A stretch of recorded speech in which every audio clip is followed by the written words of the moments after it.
Hello everyone, আরও একটা blog নিয়ে চলে এলাম। তো ফাইনালি কাশ্মীরের ব্লগ নিয়ে এলাম।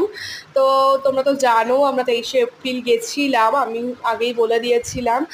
আমাদের তো 22শে এপ্রিল মানে মোটামুটি ট্রিপটা ক্যান্সেলই হয়ে যাচ্ছিলো, কিন্তু 23শে এপ্রিল যাচ্ছি। তো এই ব্যাপারটা নিয়ে, এই ক্যান্সেল হওয়ার ব্যাপারটা নিয়ে এই ভিডিওতে আমি আর কিছু বললাম না, অন্য একটা ভিডিওতে শেয়ার করব। তো আমরা বিকেলবেলা 5টা 5-এ ফ্লাইট ছিল, আমরা দুপুর দুপুর বেরিয়ে গেছিলাম আমাদের এয়ারপোর্টে যাওয়ার উদ্দেশ্যে। দমদম এয়ারপোর্টে চলে গেছিলাম।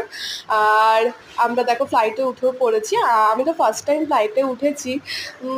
মানে যতটা মনে হচ্ছিল ভয় লাগবে, একদমই সেরকম কিছুই হয়নি। আর আমরা কিন্তু যাওয়ার দিনকেও উইন্ডো সিট পেয়েছিলাম, আর আসার দিনকেও উইন্ডো সিট পেয়েছিলাম।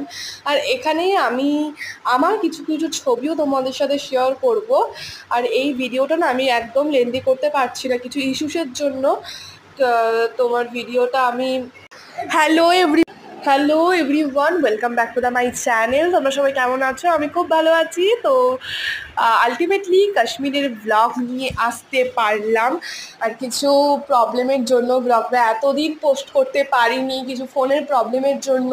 আর ভিডিওটা যে আমি শেয়ার করছি একদম একটা ছোট ভিডিও শেয়ার করছি, মানে একদম বড় ভিডিও আমি শেয়ার করতে পারছি না, এত প্রবলেম হচ্ছে। তো এই ব্যাপারে আর কোনো কথা বললাম না। তো চলো, আমরা বিকেলবেলা 5টা 5-এর ফ্লাইট ছিল, তো আমরা 1টার মধ্যে বেরিয়ে গেছিলাম দমদম এয়ারপোর্টের উদ্দেশ্যে। আর দেখো, আমি যেহেতু ফার্স্ট টাইম ফ্লাইটে উঠেছি, মনে হচ্ছিল খুব ভয় লাগবে, কেমন কি লাগবে, বাট কোনো প্রবলেম হয়নি।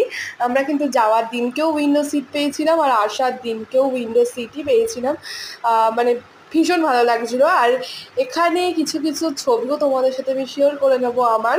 আর তোমরা যদি আমার ইনস্টাগ্রাম চ্যানেলে যদি তোমরা আমার যাও, তাহলে কিন্তু আরও অনেক অনেক রিলস আমার দেখতে পারবে। এখানে তো আমি রিলসগুলো শেয়ার করলাম না। তো দেখো, ফার্স্ট টাইম উঠেছি, ভীষণ ভালো একটা এক্সপিরিয়েন্স হলো। সেরকম যদি ভয় লাগার বলো, ভয় লেগেছে, সেরকম আমার লাগেনি খুব একটা। খালি ওঠার সময় আর নামার সময় আমি বুঝতে পেরেছি। আর এই ব্লগটা থাকবে হচ্ছে, আমরা যে সেদিনকে আমাদের 8টা 5-এ নামার কথা ছিল, আর 8টা 5-এ নেমে যে আমরা শ্রীনগরে যাব হোটেলে, ততদূর অবধি এই ব্লগটা থাকবে। আর এই যে এই টাইমটা আমরা কিসের ওপর দিয়ে যাচ্ছিলাম জানো? চণ্ডীগড় পাঞ্জাবের স্বর্ণ মন্দিরের ওপর দিয়ে আমরা এই টাইমটাতে যাচ্ছিলাম। এটা আমাদের প্লেনে অ্যানাউন্স করলো।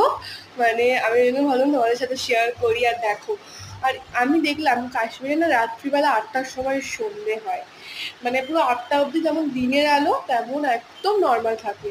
আর এখানে আমাদের ওয়েলকাম করার জন্য আনা হয়েছিল, আমরা যে মেঘমাই ট্রিপ থেকে এসেছি সেখান থেকেই